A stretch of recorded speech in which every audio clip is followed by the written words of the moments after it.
Agréable dimanche à vous et bienvenue à notre Rhapsodie des réalités.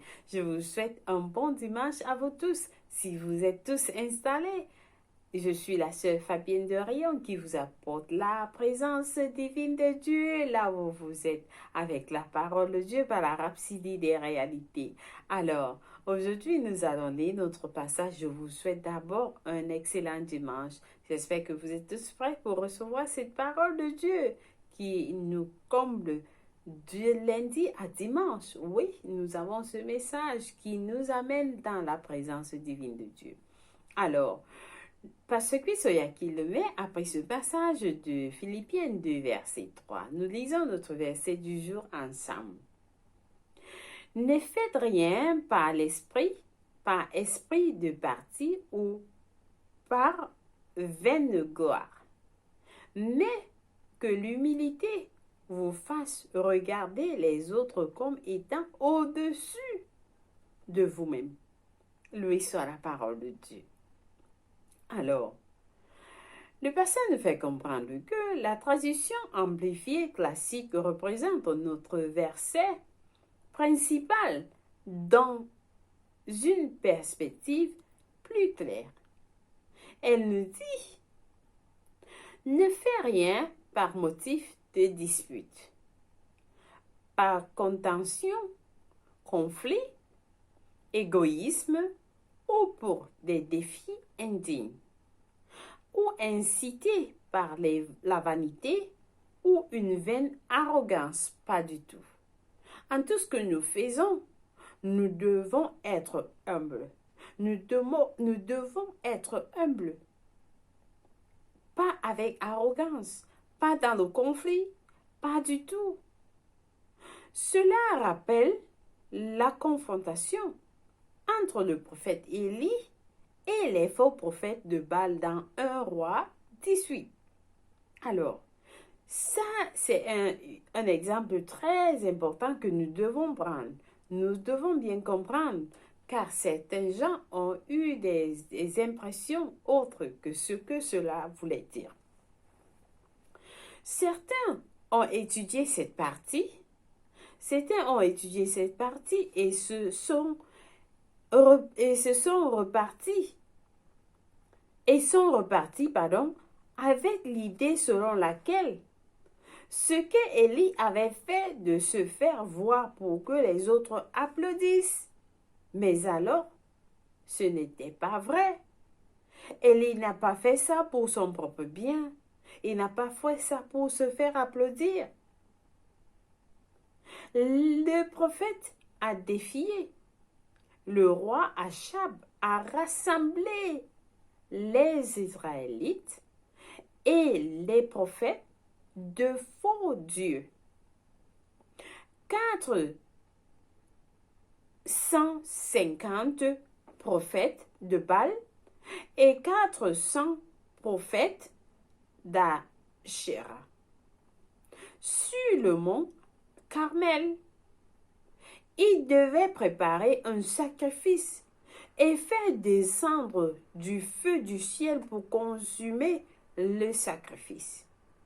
Ils devaient faire préparer le sacrifice et faire venir le feu. Faire descendre le feu du ciel pour consumer le sacrifice. Celui qui réussirait serait désigné comme le vrai prophète. Il serait désigné comme le vrai prophète. Alors, chaque groupe a préparé un taureau sur un autel et a invoqué son Dieu pour qu'il envoie du feu du ciel. Les prophètes de Baal ont invoqué, pleuré et se sont incisés, ils s'incisaient. Mais il n'y a eu aucune réponse de leur Dieu. Ils n'ont eu aucune réponse. Alors, quand ce fut le tour d'Élie, il trempa le sacrifice d'eau. Il a rempli le sacrifice d'eau. Il a trempé le sacrifice d'eau. Puis Élie invoqua Dieu. Et Dieu envoya le feu du ciel. Dieu envoya le feu du ciel. Le feu engloutit complètement le sacrifice. Nous voyons des choses, par exemple, les différences, les gens qui vont faire des maraboutages et tout et tout. Nous voyons, c'est un exemple aussi pareil, que les gens qui croient à d'autres dieux, ils invoquent des dieux de cette terre. Alors, le prophète Élie, il a invoqué le Dieu Tout-Puissant. Et Dieu a envoyé le feu du ciel. Il a envoyé le feu du ciel. Le feu engloutit complètement le sacrifice. Lisez les paroles d'Élie dans 1 Roi 18, verset 36. Il a dit, Éternel, Dieu d'Abraham, d'Isaac et d'Israël, que l'on sache aujourd'hui que tu es Dieu en Israël, que je suis ton serviteur et que j'ai fait toutes ces choses par ta parole. Alléluia. Alors le prophète Élie a fait tout cela par la parole de Dieu et pour la gloire de Dieu seul. Il n'a pas fait ça pour son propre bien. Il a bien mentionné qu'il était son serviteur. Il suivait la direction de l'Esprit de Dieu. Alors nous tous, nous devons suivre la direction de l'Esprit de Dieu en tout ce que nous faisons. Nous devons être guidés par l'Esprit. La parole de Dieu nous dit, tous ceux qui sont dirigés par l'Esprit sont les enfants de Dieu. Cette confrontation n'était pas une démonstration de son ego ou de son importance personnelle. Pas du tout. C'était uniquement basé sur les directives du Seigneur. L'Esprit de Dieu le guidait et cela s'est fait selon la direction de l'Esprit de Dieu ou les directives du Seigneur. Observez les résultats.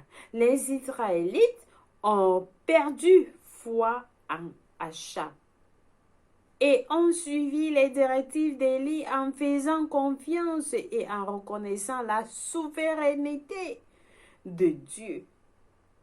Ils n'ont plus cru à leur faux Dieu, mais ils ont suivi le prophète Élie et ont commencé à croire. Ils ont reconnu la souveraineté de Dieu. C'est pour le dire qu'il n'y a qu'un seul Dieu. Le Dieu qui règne pour toujours et pour toujours. Il ne peut pas avoir deux dieux. Pas du tout. Ça, ce sont les dieux fabriqués par la main des hommes. Alors, notre Dieu est souverain. Et à lui toute la gloire. À lui seul toute la gloire. Pas aux hommes, pas aux églises, pas aux ministres d'église, pas du tout, mais à Dieu seul toute la gloire. La gloire lui revient en tout. En tout ce que vous fassiez, en tout ce que vous faites, que la gloire soit en Dieu seul. Amen. Ce que Élie a fait a glorifié le Seigneur, le Dieu d'Israël devant le peuple. Ce que Élie a fait a glorifié le Seigneur, le Dieu d'Israël devant tout le peuple d'Israël. Voici la clé. Tout ce que vous faites pour le Seigneur ne devrait pas être par ambition égoïste ou par vanité. Pas du tout. En tout ce que vous faites, que ce ne soit pas pour l'égoïsme, que ce ne soit pas des ambitions, pas du tout. Cela devrait être pour sa gloire. Laissez que votre vie, que tout ce que vous fassiez amène la gloire à Dieu. Que ce soit pour la gloire de Dieu, que votre vie soit pour la gloire. Nous sommes nés pour la gloire de Dieu. pour rendre gloire à Dieu. Nos vies, c'est pour la gloire de Dieu. Vous devez apprendre à suivre l'Esprit par la parole. Nous devons apprendre à suivre l'Esprit par la parole, comme le prophète Élie a fait. Par la parole et à travers la parole, tout comme Élie l'a fait. Alléluia. Loué soit Dieu. Et vos œuvres et vos voix glorifieront le Seigneur. En tout ce que nous faisons, nous rendons grâce à Dieu. À Dieu toute la gloire. À Dieu toute la gloire.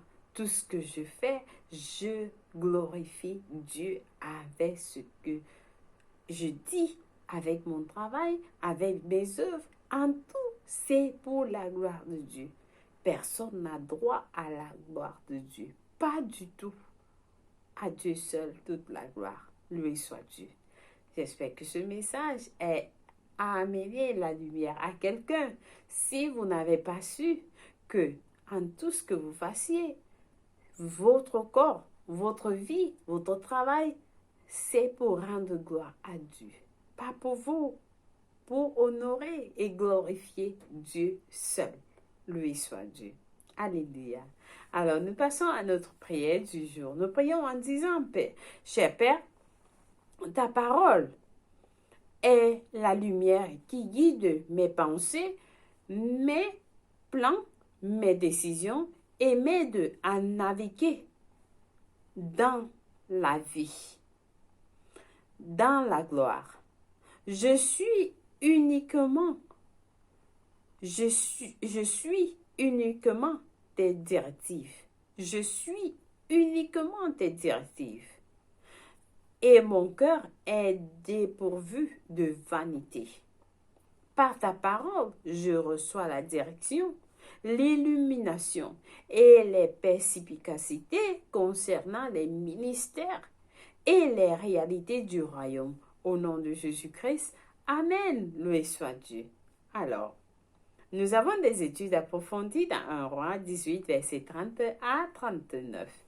Pour la lecture biblique de 1 an, de plan biblique de 1 an, nous avons à lire Marc 1, verset 1 à 20, Lévitique 6 à Lévitique 7. Pour la lecture biblique de 2 ans, par contre, nous avons à lire Matthieu 14, verset 11 à 21 et Genèse 45. Loué soit Dieu. Alors, j'invite quelqu'un qui n'a pas encore donné sa vie en Christ. Il n'est pas né de nouveau. Si vous ne connaissez même pas ce que c'est être naître de nouveau, si quelqu'un vous demande est-ce que vous êtes né de nouveau, vous n'arrivez pas à comprendre, alors je vous invite à prier cette prière de tout cœur. Nous sommes dans les derniers temps. Jésus-Christ arrive bientôt. L'enlèvement est imminent. Alors, nous prions tous ensemble en disant, ô Seigneur Dieu, je crois en Jésus-Christ, le Fils du Dieu vivant. Je crois qu'il est mort pour moi et Dieu l'a ressuscité des morts. Je crois qu'il est en vie aujourd'hui, alors je confesse de ma bouche que Jésus-Christ est le Seigneur et le Sauveur de ma vie. Par lui, en son nom, j'ai la vie éternelle. Je suis né de nouveau. Je suis désormais un enfant de Dieu. Merci Seigneur d'avoir sauvé mon âme. Alors aujourd'hui, j'ai décidé de te suivre en avant pour toujours, en arrière pour jamais. Ôte de moi tout péché. J'ai besoin de ton aide, Seigneur. Aide-moi. Je suis à toi que complètement. Enlève de moi tout ce qui n'est pas de toi et mets à moi tout ce qui est de toi, Seigneur. À partir d'aujourd'hui, je vais te servir tous les jours de ma vie. Au nom de Jésus-Christ, Amen. Loué soit Dieu. Alors, si vous avez prié cette prière, je vous rassure, Dieu vous a écouté, il vous a répondu et vous êtes la bienvenue dans le royaume. Je vous bénis, vous êtes bénis au nom de Jésus-Christ. Au nom de Jésus-Christ, vous êtes bénis par le nom puissant de Jésus-Christ avec toutes les bénédictions dans les lieux célestes en Christ. Au nom de Jésus-Christ, Amen. Alors, chers frères et sœurs, merci une fois de plus d'être les nôtres à ce programme de Rhapsodie des réalités. Passez un bon dimanche. Que la paix de Dieu soit avec vous. Au revoir. Bye.